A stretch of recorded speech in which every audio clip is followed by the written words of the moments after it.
Hello ladies, happy Tuesday.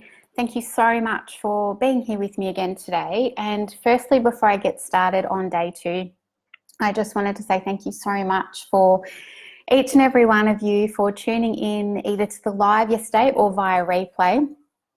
And thank you so much for the comments that you have shared since then. It's been really heartwarming, and also thank you so much for just being so open to commenting and sharing your thoughts with us all.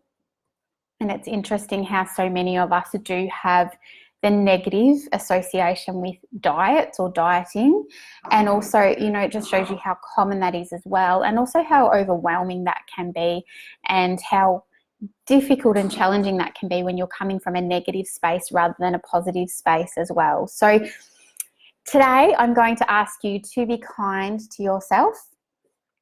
So just take a moment to take a deep breath, chill out from however your day has been for you. I know that many of you will be watching on the replay again. So take the time to chill out, take a couple of deep breaths, make a cuppa if you'd like to.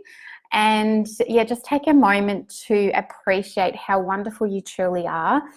And I'd also like you to have, with a sense of wonder, approaching your health from a space of kindness. So coming off the back of yesterday, where I did share a lot about the negative space that we come from, I'd really like to encourage you to take into the week as we move forward a thought or an energy of kindness with you, and really embrace that this week. So embrace that with your sense of wonder and have your kindness right alongside you. So we did cover a lot yesterday about yo-yo dieting and the dieting mentality. And I hope that you recognized that yo-yo dieting and diet plans and things like that don't always give you the opportunity to work out what serves you and what doesn't. So I'm going to talk a little bit more about that today.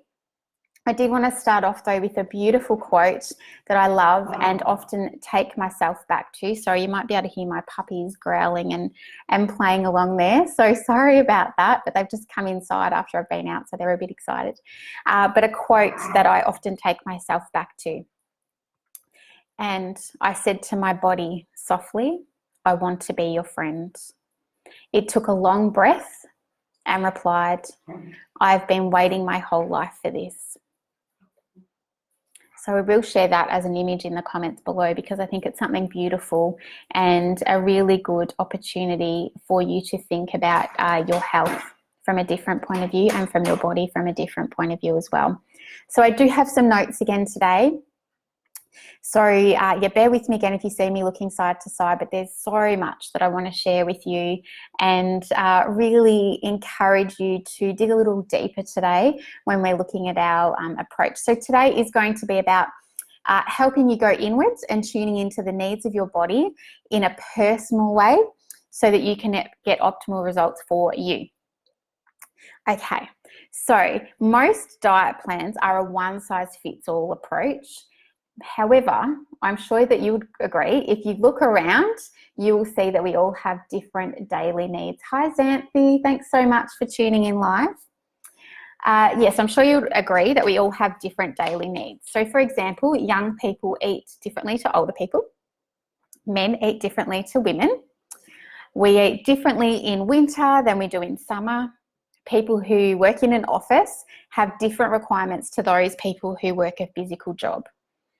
So every general health plan offers a generalized approach and does not usually take into consideration your age, your gender, where you live, and your lifestyle, for example. Now, of course, what we eat really matters. However, if you don't get to the truth of what works for you, if an eating plan doesn't work for you or an exercise plan doesn't work for you, it just doesn't work for you at that time. It's all about adopting different needs that your own body needs as well. So of course, as we move through our healthy living journey and discussing some of these topics that I'm sharing with you this week as well, I ask that you be mindful of ebbs and flows, okay? There will be ebbs and flows as there is in life. There will be ebbs and flows in your health. Also, what you discover over the next week and the next few months and continuing on, also bear in mind that what might work for you right now may not work for you in a month's time, a year, or down the track, and that's okay. So rather than being rigid when it comes to your health, just be a little bit more mindful about the ebbs and flows, and really encouraging yourself to be okay with that and move with that when you need to as well. So today I'm going to be talking to you about listening to your body. It's about being open or having a sense of wonder when it comes to change. And as I shared yesterday, unfortunately with our health, most people are quite fearful when it comes to their health as well, and particularly change. We fear change so much. But when we stop and think about it, change is around us in everyday life. So a simple example would be, a change of season. We change from day to night, etc. And really giving yourself over time the opportunity to understand how your body changes at those times. So how your body changes in different seasons and why you crave different foods, and also what the requirements are of your body as you move from morning to midday to evening, and then rest and repair overnight as well. So would you like to approach your health without thinking that you need more willpower or dedication? I know that was the space that I was at. I needed to take a different approach. So we're going to continue with our sense of wonder of how we can develop a deep relationship with our body, in which it's naturally going to tell us what it needs to function at its highest potential. Okay, so I should have actually popped something in here before this video to ask you to have a pen and paper handy, but hopefully you can watch this back again, or if you're listening to the replay, you'll be able to pause and come back to this with a notepad and a pen, as I'd like you to jot some of these down to give yourself an opportunity to reflect on these later.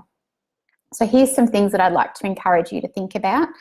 So how you can tune in a little more to you and your needs as well.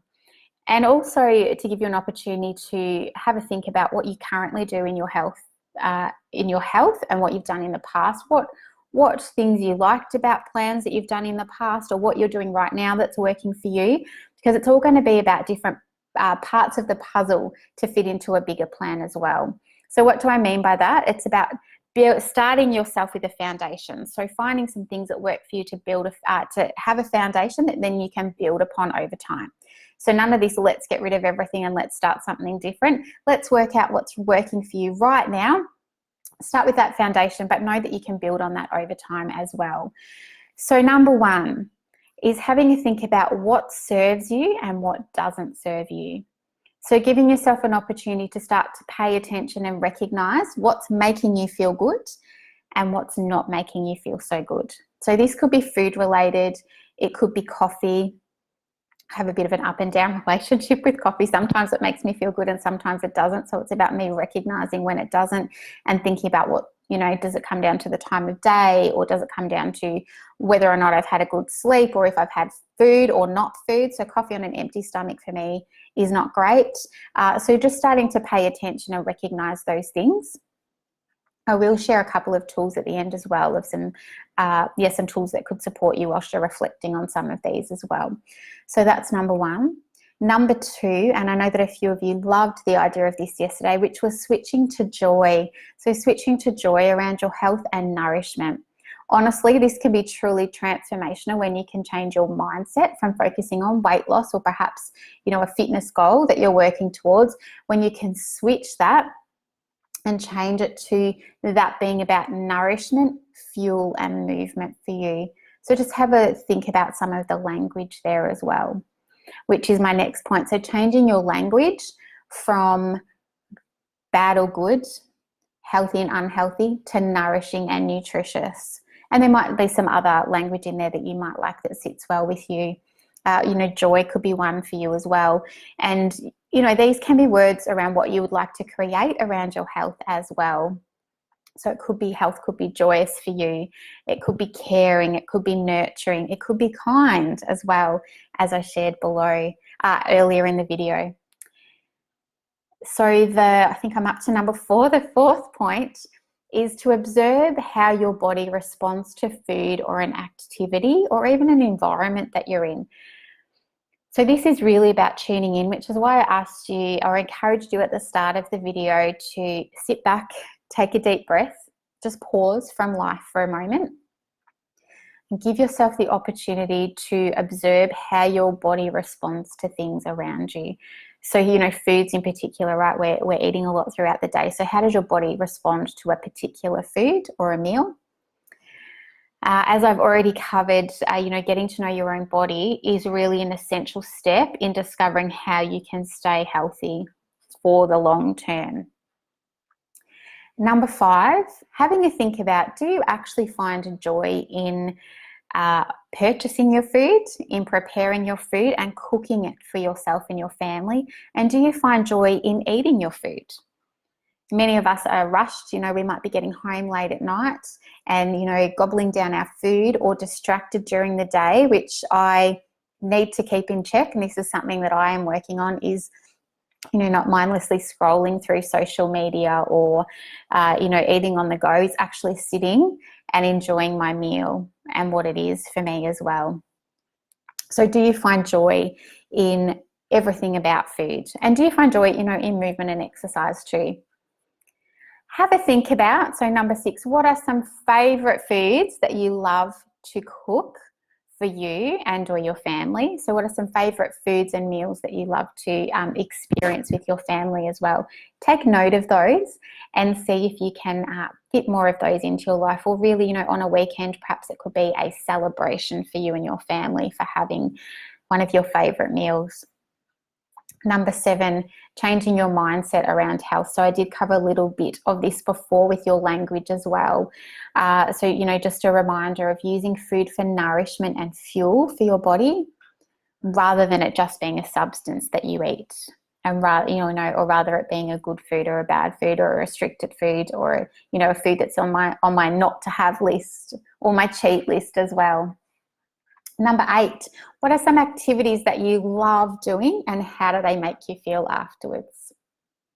So for me, walking is great for me. I love a walk, and I really find it to be almost like a moving meditation for me. It gives me an opportunity to really think, and also just to get clear, and of course be outside in nature. I love, I'm lucky enough where I live that I live on the coast, so I get to enjoy coastal walks often, and also the other end of the town where I live is a beautiful river, so I get to walk down there, which is always nice and quiet, and take my puppies for a walk too. So really thinking about the activities that you enjoy doing and how they make you feel afterwards. And the next one is, who are the people who make you feel good to be around, and do you connect with them often? So hopefully you can go back in the replay. So comment below if you're watching this on replay. You can go back and you can listen to those points again and jot some of those down. This really is about beginning to create awareness around what you have going on in your day-to-day life, but also what you have going on in your health and your experiences and your thoughts that you're creating around that as well. So I am going to take it down to another layer right here. Would you agree that our bodies give us signs and symptoms, or little nudges perhaps? Our bodies really do continue to offer us feedback about our day-to-day choices, but are we tuning in? Most of us are so caught up in the day-to-day juggling that is life, or perhaps just going through the motions of life, that we're not necessarily in tune with these messages that our body is trying to give us, so that feedback about the choices that we've made throughout the day. So some ways that you can start to think about this. So in regards to your eating, are you bloated, or do you experience perhaps constipation from things that you're eating throughout your day? They're probably 2 of the most common examples that people have, and 2 common examples